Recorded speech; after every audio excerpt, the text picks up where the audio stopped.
Good morning. Today I'm going to start out by showing you guys the very basics of OBS. So what I'm doing on the screen right now is I'm kind of showing you what's on your bottom options. These are your main categories you're going to be working in. So first we're going to have your scenes. These are going to be the things that are going to be displayed on your screen that you're showing off. You really don't need to edit these much. If you're just doing basic streaming, you're probably only going to have one like I have set up.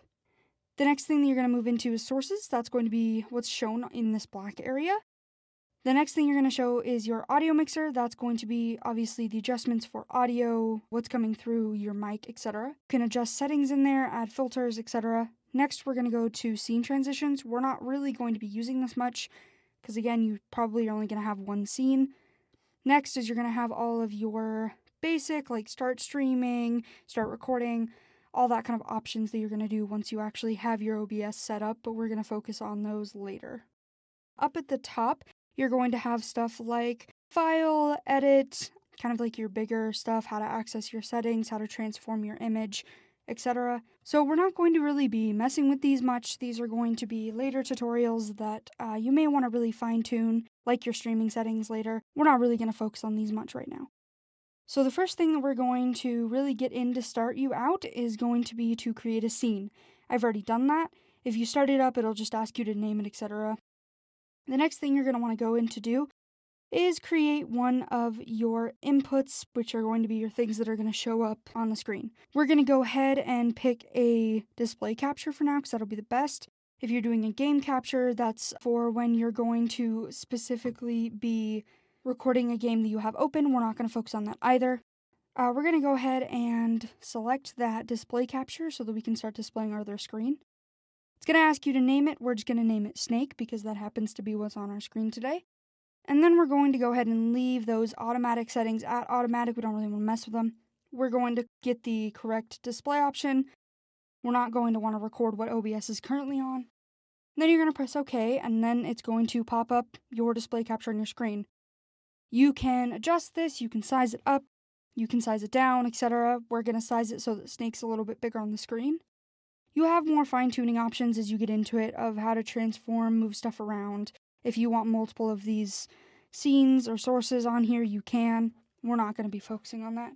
So right now, as you can see my cursor on the other screen. You can see me playing Snake on my browser.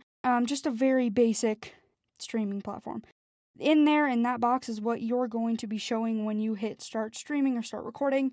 It's just going to be showing that box. So now we've successfully set up a scene. You now successfully have a source that's showcasing something, etc. In that source, you can go ahead and you can show whether or not you want it to be seen. And you can also choose so that you can't move it around on the screen. We're just going to leave it as is. Next, you're going to want to focus on sound. As you can see, there is audio coming through from the desktop onto OBS. You can see it when you look at desktop audio. As long as that stays about in the yellow mark, you should be okay. You can adjust that bar below it up and down depending on how loud you want your sound, or if you want it to be quieter, or if you want to play background music. We're not going to focus on any of that. The next thing that you're going to want to go in and do is to hit an audio input capture. I'm going to assume if you're streaming, you're going to have a mic. We're going to go ahead and name this mic.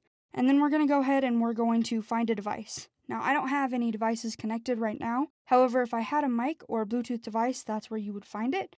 You would then select it and hit OK. That mic is going to then pop up onto your audio mixer. Now, as you play around, you're going to see that audio hasn't changed for desktop audio, but it is loud. So if you have a mic running, you're going to want to leave that mic setting where it is, and you're going to want to take that audio mixer for your desktop audio and move that to about half. What that'll do is it'll make your audio from your desktop quieter than your mic so that it's not speaking over you. So now that you have that basic setup going, you have your mic, you have your scene, you have etc. You're going to want to play with that export buttons. So you start streaming, obviously, where it'll then take you to your settings where you have the option to connect, say, a Twitch account or a stream key, something like that, YouTube, whatever you want. I'm not going to do that today because I'm not using my own computer. By doing that, you would just hit start streaming, and then you're going to go ahead and start streaming to whatever platform you connect it to. The next button you might use pretty frequently is going to be your recording button. That recording button is going to just record what's in that square. Again, it's not going to record any of the extra. And then it'll show you once you hit stop recording where that was saved to. So that's in case you want to record your screen, in case you want to record what you're streaming, etc. The last thing that I wanted to show you is something that we call studio mode. Now, studio mode is pretty cool because it allows you to be able to edit things in OBS as you're live streaming without your live streaming seeing you editing all these things in real time, which is pretty cool. So once you press that button, it's going to showcase one side of which is going to be what your stream is currently seeing, and then your side, which is what you're seeing. As you mess around and edit stuff on your screen, as you can see, it's not going to show off on the streaming page or on the streaming side. They're not going to be able to see any of that. Say I wanted to make Snake bigger, then I'm going to have it bigger. Now again, it hasn't translated over yet. We can play Snake. It looks normal as it has looked on the streaming side. Say I wanted to change that. Then I can go in and press these buttons and it gives me different transform options. So cut is just going to immediately change it over, kind of abrupt. We also have a fade transition, which will do a little bit softer of a transition. Say if I want to size it again and then I want to say, oh, I want to transfer it again, it'll do like a fade. And then finally, we have a fade to black option, which will fade the screen out to just black if you want to end your stream or whatever. So now that you've done all those steps, you successfully have a working thing that you can take and stream. You could record your screen, and you have the very basics of OBS down. Next time, we'll be going more into settings, and we can talk about what specific settings you want for your own monitor, etc. But when you first start up OBS, be confident that the settings that they choose for you are probably the ones that are going to work.